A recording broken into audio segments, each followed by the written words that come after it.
In this movie, I'm going to talk about making tables look more interesting in e-learning.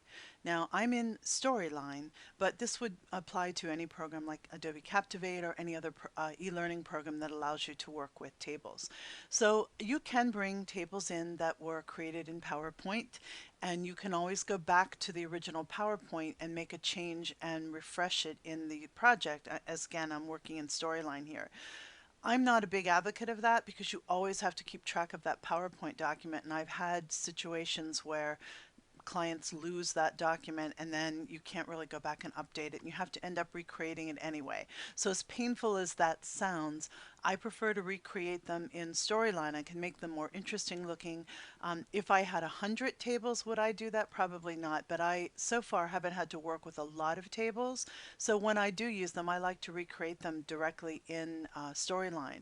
There isn't a table feature, but you can use the align features to line up your text boxes and get a really nice clean look. So I just thought I'd share some of my ideas of making them look more interesting when you've created them in a program like Storyline.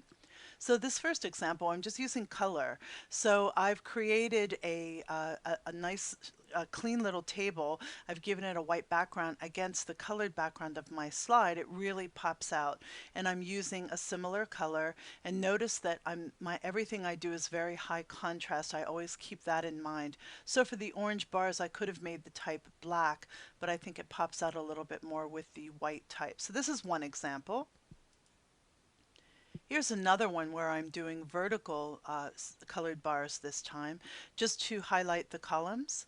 I also have brought in a couple graphics. These figures might be something to do with a bakery, so I brought in a couple graphics to support my message. It also makes it much more interesting to look at. Notice here that I'm using color, so I've got the darker brown at the top. These bars are all the two medium brown ones. That's kind of just a shade of that dark brown, and then a slightly different beige color.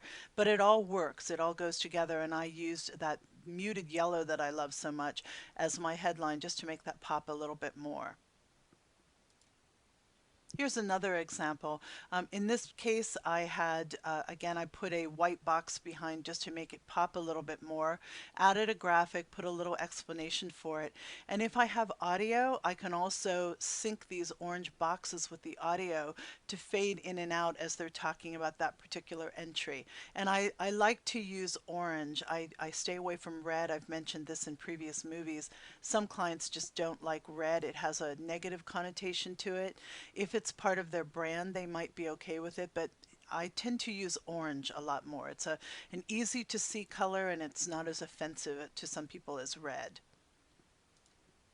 And then here's my last example. Here's another one. This is a little bit more traditional looking. So instead of the rules touching on all the sides, I opened it up a little bit by just ending the rules a little early.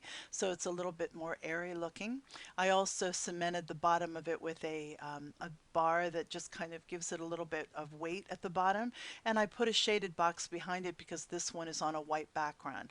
I think that really pops and it just looks really, really appealing and very easy to read. And again, I just threw a graphic in that might go with this particular story just to help cement the message a little bit more. I said cement twice in this movie. Anyway, this is a little bit of some tips that I have on using color to make your tables look more interesting in e-learning.